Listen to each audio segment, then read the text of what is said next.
Hello friends, मैं हूं सन्मय प्रकाश और आप देख रहे हैं यूट्यूब चैनल सरकारी जॉब न्यूज़। कई महत्वपूर्ण टॉपिक्स हैं जो आप देख रहे हैं, एक एक करके सब पर चर्चा करेंगे इंपॉर्टेंट प्रश्नों पर। तो शुरू करते हैं बिना देर के और पहला क्वेश्चन लेते हैं, इंपॉर्टेंट है। तेलंगाना के बाद किस राज्य सरकार ने सार्वजनिक स्वास्थ्य जोखिमों का हवाला देते हुए कच्चे अंडे से बनी मेयोनीज पर प्रतिबंध लगा दिया है? ये इंपॉर्टेंट क्वेश्चन है जो आपका हेल्थ वाला जो टॉपिक होता है, डिजीज़, बीमारियाँ, इन सब से रिलेटेड, चाहे यूपीएससी हो, चाहे स्टेट के एग्जामिनेशन हो, चाहे एसएससी को, रेलवे को, उन सब में इंपॉर्टेंट है। इसका आंसर क्या होगा? इसका आंसर होगा तमिलनाडु। ठीक है, और ये न्यूज़ देख रहे हैं इंडियन एक्सप्रेस में और हिंदू में भी ये प्रकाशित किया गया।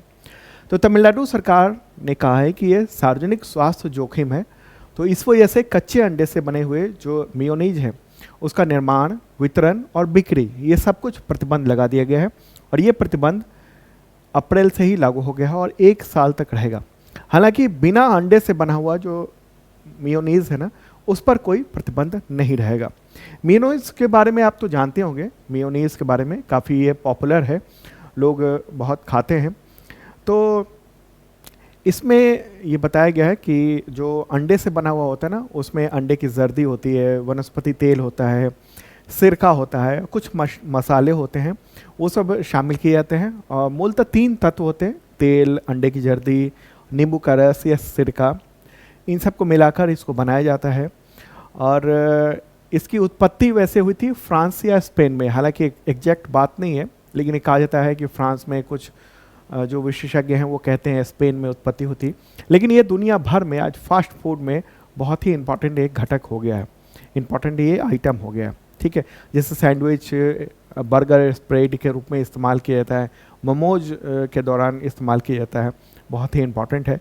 तो अब सवाल ये होगा कि आखिर क्यों इस पर प्रतिबंध लगाया गया है कच्चे अंडे से बने हुए? ठीक है, बिना अंडे वाला जो है, ठीक है, बिना अंडे वाला जो मेयोनीज है उस पर कोई प्रतिबंध नहीं है। दरअसल कच्चा अंडा जो है ना वो खतरनाक है, उसमें कई तरह के पैथोजेंस होते हैं, रोगाणु होते हैं। और आमतौर पर खाना पकाने की जो प्रक्रिया होती है ना, वो उस गर्म किया जाता है। तो वो क्या होता है, उसमें जो पैथोजेंस होते हैं वो, अगर हम अंडे को उबालते हैं या फिर उसका ऑमलेट बनाते हैं या उसको दूसरी प्रक्रिया में अगर उसको गर्म करते हैं, तो उससे उसके जो रोगाणु है उसमें वो बेअसर हो जाते हैं, वो निष्क्रिय हो जाते हैं, मर जाते हैं।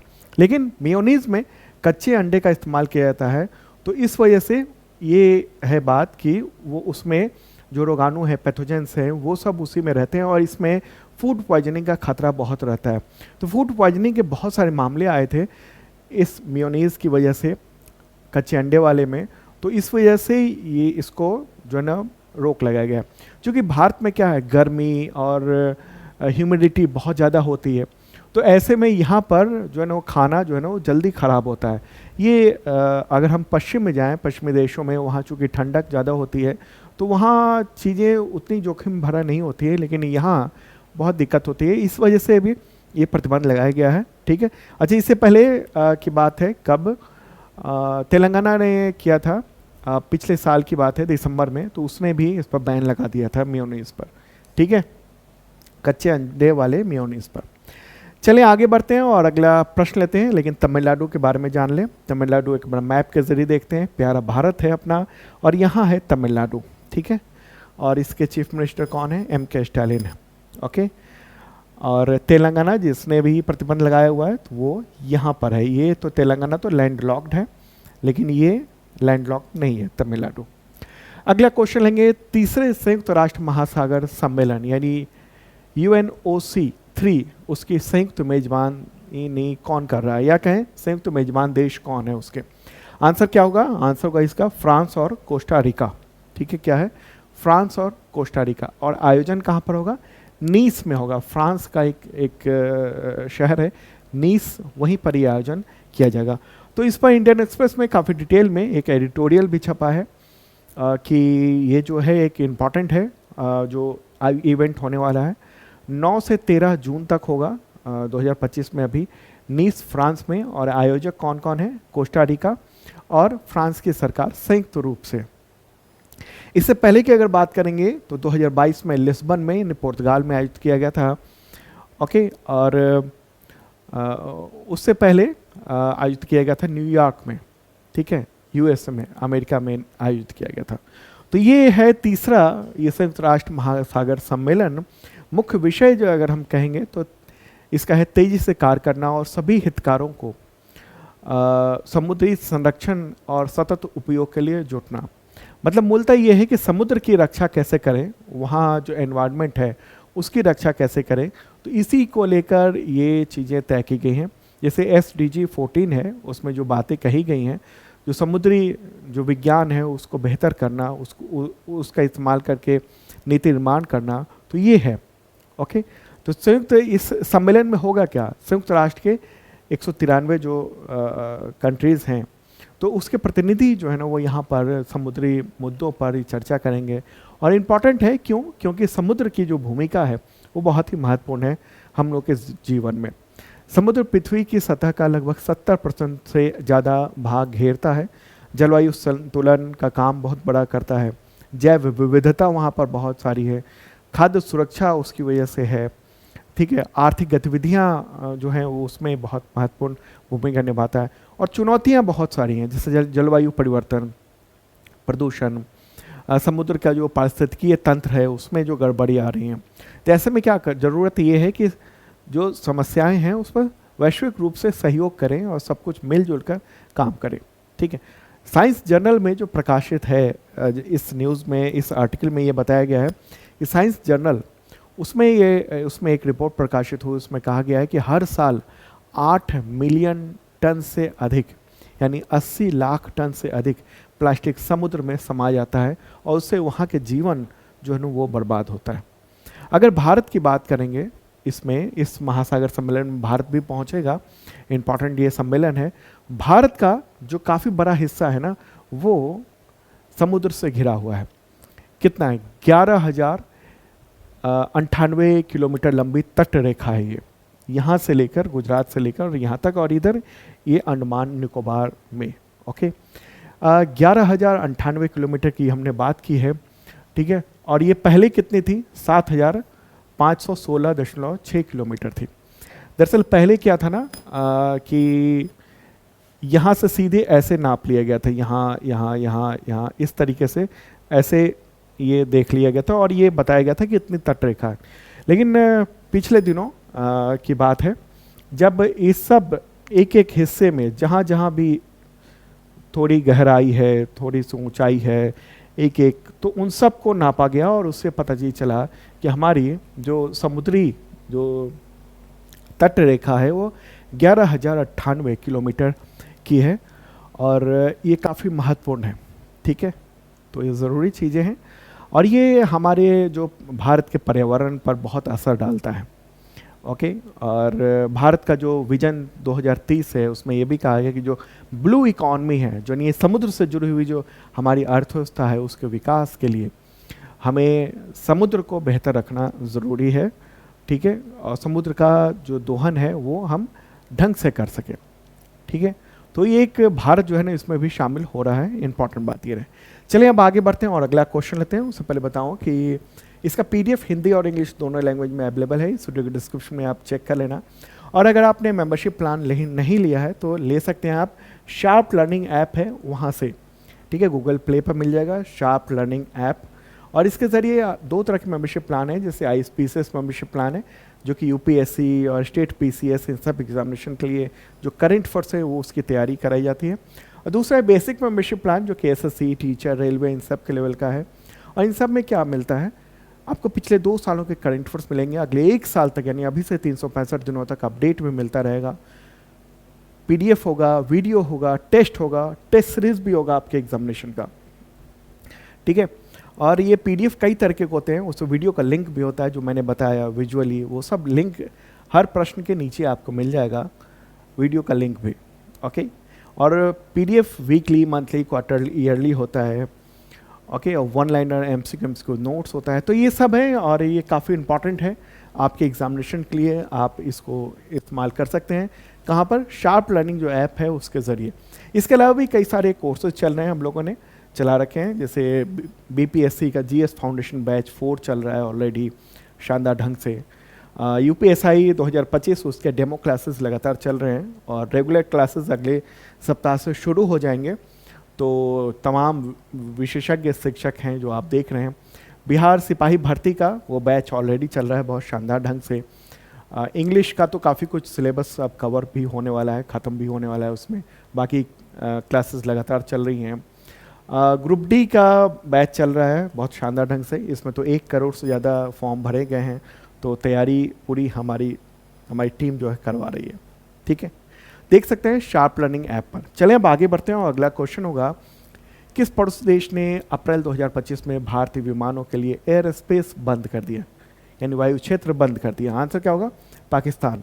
अभी हाल में जो घटना हुई है ना जम्मू कश्मीर के पहलगाम में, जो बैसरन घाटी है वहाँ पर 22 अप्रैल को आतंकी हमला हुआ था, 26 लोगों की मौत हो गई। इसके बाद भारत ने सिंधु जल समझौता को यानी इंडस वाटर ट्रीटी को स्थगित कर दिया था और तब से तनाव है, और तनाव के बीच में पाकिस्तान ने यह फैसला लिया कि शिमला समझौता वो स्थगित किया जाता है और फिर भारतीय विमानों के लिए जो एयर स्पेस है वो बंद कर दिया गया है। तो ये है मामला। तो ऐसे में क्या हुआ है, एक बार मैप के ज़रिए चीज़ों को समझ लीजिए। प्यारा भारत है अपना और ये बदमाश पड़ोसी पाकिस्तान है। ठीक है, तो अब विमान जो है ना इधर से नहीं उड़ के जा रहे हैं बल्कि यहाँ से उड़ के जा रहे हैं, इस तरफ से होकर जा रहे हैं। तो थोड़ा लंबा रास्ता ये पड़ रहा है भारतीय विमानों के लिए।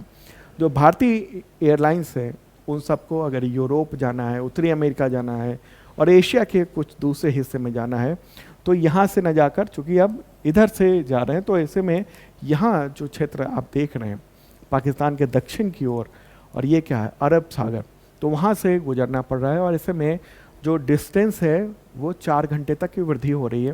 और लंबी उड़ानों के लिए ऐसा है कि बीच में स्टॉपेज लेना पड़ रहा है, जैसे वियना और कोपेनहेगन में ईंधन लेना पड़ रहा है। दिल्ली से टोरंटो जाने के लिए जो 13 घंटे लगते थे 15 घंटे लग रहे हैं। सैन फ्रांसिस्को से आने वाली उड़ान के लिए आबू धाबी में डाइवर्ट करना पड़ रहा है ताकि वहाँ फ्यूल वगैरह वहाँ ले सके। जैसे में थोड़ा टाइम वक्त लग रहा है। ठीक है, और भारतीय जो कंपनियां हैं उसकी परिचालन लागत भी बढ़ी है इसकी वजह से। लेकिन नुकसान पाकिस्तान को भी हुआ है। पाकिस्तान ऐसे मौज में नहीं है। यहाँ से जो विमान जाते थे भारतीय विमान बड़ी संख्या में, क्योंकि आबादी बहुत है, तो भारत के लोग जो है ना वो विदेशों में बहुत हैं और आना जाना लगा रहता है। ऐसे में यहाँ से जो जाते थे तो इसका जो, चूँकि इस एयर स्पेस का इस्तेमाल किया जाता था, तो इसकी जो वो है फीस है वो चुकाने पड़ती थी और भारतीय कंपनियां चुकाती थी, और इससे फ़ायदा किसको हो रहा था? पाकिस्तान को हो रहा था। लेकिन अब उसने बंद करके उसने खुद का भी नुकसान किया है। चलें आगे बढ़ते हैं, अगला क्वेश्चन लेते हैं। विश्व पशु चिकित्सा दिवस कब मनाया जाता है? तो ये है अप्रैल के आखिरी शनिवार को, और 2025 में जो अप्रैल का आखिरी शनिवार है वो है 26 अप्रैल। ठीक है, और 2025 की थीम क्या है? पशु स्वास्थ्य के लिए टीम की आवश्यकता होती है। Animal health takes a team. ठीक है, इस बार की ये थीम है और ये यूनाइटेड नेशंस की ओर से ये घोषित है। अगला क्वेश्चन लेते हैं, अंतर्राष्ट्रीय नृत्य दिवस कब मनाया जाता है? तो है 29 अप्रैल को। ठीक है, नृत्य यानी डांस के महत्व मूल्य उसका जश्न मनाने के लिए मनाया जाता है। अगला क्वेश्चन काफ़ी इंपॉर्टेंट है। भारत सरकार ने किस देश के साथ 63,000 करोड़ रुपए के 26 मरीन राफेल फाइटर जेट खरीदने का समझौता किया है? क्या होगा आंसर? मुझे लगता है सबको पता होगा। आंसर है फ्रांस। ठीक है, और आखिरकार ये डील हो गई है। ये जो एग्रीमेंट है वो कल ही हुआ है, कल ओके एग्रीमेंट कर लिया गया है, और इसी के साथ भारत के पास अब 26 राफेल आ जाएंगे, 2030 तक आएंगे। धीरे धीरे ये मिलना शुरू हो जाएगा, और ये एग्रीमेंट किया गया है कल ही दिल्ली में। ठीक है, 28 अप्रैल को भारत और फ्रांस के बीच में ये 630 अरब रुपए का यानी 7.4 बिलियन डॉलर का ये डील हुई है। 26 राफेल एयरक्राफ्ट जो है ना फाइटर जेट वो खरीदे जाएंगे, और इसके तहत क्या है, 22 सिंगल सीटर और 4 ट्विन सीटर जेट भारतीय नौसेना को सौंपे जाएंगे। ट्विन सीटर वाला जो होता है ना उसका मुख्य उद्देश्य होता है ट्रेनिंग वगैरह के लिए होता है, और सिंगल सीटर का युद्ध के लिए होता है मुख्य तौर पर। हालांकि युद्ध में दोनों का इस्तेमाल किया जा सकता है। और इन विमानों को कहाँ पर इस्तेमाल किया जाएगा, कहाँ पर स्थापित किया जाएगा? तो INS विक्रांत पर स्थापित किया जाएगा, और आपूर्ति 2030 तक पूरी होने की उम्मीद है। ठीक है, और इससे पहले फ्रांस से ही भारत ने 2016 में 36 राफेल लड़ाकू विमान खरीदा था। हालांकि वो लंबी हवाई पट्टी के लिए है। ये राफेल मरीन है। मरीन का मतलब हुआ समुद्र के लिए इस्तेमाल होने वाला। तो समुद्र में चूंकि ये जो हवाई पट्टी है आप देख रहे हैं INS विक्रांत की, चलता फिरता एयर पूरा एक बेस कह लीजिए, तो वो छोटी पट्टी होती है। तो उसके लिए ऐसे विमान की ज़रूरत होती है जो कम दूरी में ही वो उतर जाए। ठीक है, तो इसको ये पूरी की पूरी तैयारी है इस पर तैनात करने के लिए। ठीक है, तो ये काफ़ी एडवांस्ड है और इसकी जो रेंज है वो 3700 किलोमीटर रेंज है। 50,000 फीट की ऊंचाई तक ये उड़ सकता है। एंटी शिप स्ट्राइक के लिए बढ़िया माना जाता है। ओके, और बहुत शानदार ये है राफेल M। हालांकि इससे पहले MiG-29 का भी मतलब सोचा गया था, लेकिन उन सब को नहीं लिया गया। यहाँ तक कि F-18 सुपर हॉर्नेट लड़ाकू विमान जो अमेरिका का है वो भी देखा गया था, लेकिन आखिरकार फिर राफेल मरीन को ही इंडिया ने प्रायोरिटी दी और इंडियन नेवी ने ये परचेज करने के लिए समझौता कर लिया है। आगे बढ़ते हैं। अगला क्वेश्चन, किस केंद्र शासित प्रदेश सरकार ने 70 या उससे अधिक उम्र के वरिष्ठ नागरिकों को 10 लाख रुपए मुफ्त हेल्थ कवर दे का जो प्रावधान है उसके लिए आयुष्मान वय वंदन योजना की शुरुआत की? आंसर होगा दिल्ली। ठीक है, ये आयुष्मान वय वंदन योजना जो है ना, वो तो आपने सुना होगा, प्राइम मिनिस्टर नरेंद्र मोदी ने इसको शुरू किया था, लेकिन वो 5 लाख रुपए है और ये 10 लाख रुपए की मुफ्त ये कर दी गई है। इसमें यह है कि 5 लाख रुपए जो है ना वो केंद्र की देगी और 5 लाख रुपए बाकी दिल्ली सरकार खर्च करेगी PM जय योजना के तहत। और दिल्ली की जो मुख्यमंत्री हैं रेखा गुप्ता, उन्होंने इसका ऐलान किया है, तो ये इंपॉर्टेंट बात है। अगला क्वेश्चन लेते हैं, भारत और किस देश ने कई वर्षों बाद जून 2025 में तीर्थ यात्रियों के लिए कैलाश मानसरोवर यात्रा शुरू करने का फैसला लिया? और ये जून से शुरू हो जाएगा, ये इंपॉर्टेंट बात है, कई वर्षों के बाद। आंसर क्या होगा? चाइना। ठीक है, भारत और चीन ने तैयारी कर ली है कि हाँ हम ये यात्रा शुरू कर रहे हैं। आफ्टर 5 ईयर्स, 5 साल के बाद ये शुरू होगी। और कैलाश मानसरोवर जो है वो हिंदुओं के लिए बहुत ही पवित्र धार्मिक स्थल में से एक है, जैनियों के लिए भी है। कैलाश पर्वत को भगवान शिव और माता पार्वती का पवित्र स्थान माना जाता है और इस पर्वत को 30 मिलियन साल पुराना माना जाता है। जैन, बौद्ध और तिब्बत के लोग इस मतलब बहुत ही धार्मिक इसको महत्व देते हैं।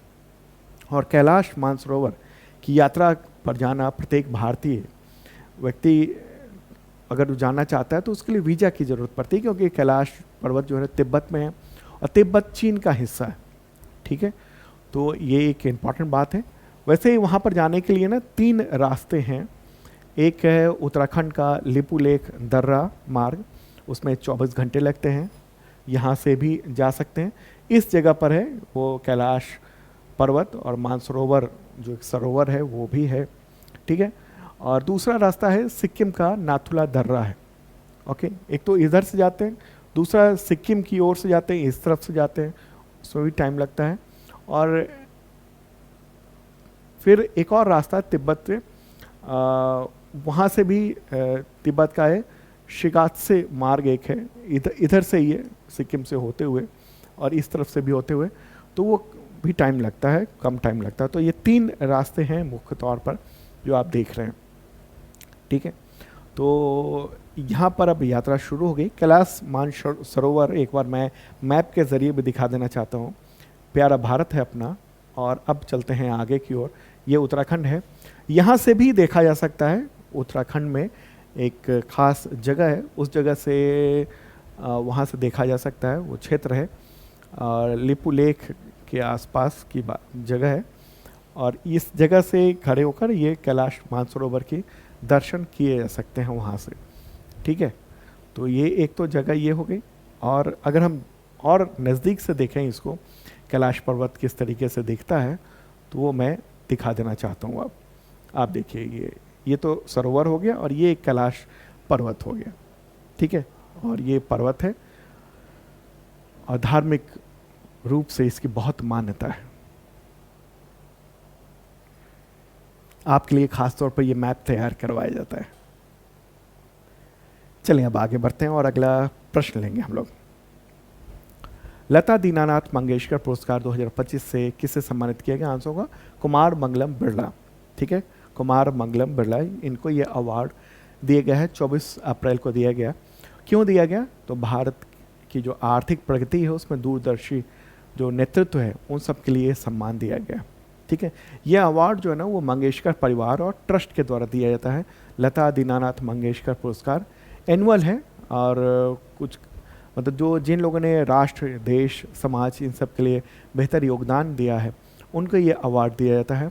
और इसकी शुरुआत की गई थी 2022 में और पहला जो संस्करण था उसमें प्राइम मिनिस्टर नरेंद्र मोदी को अवार्ड दिया गया था।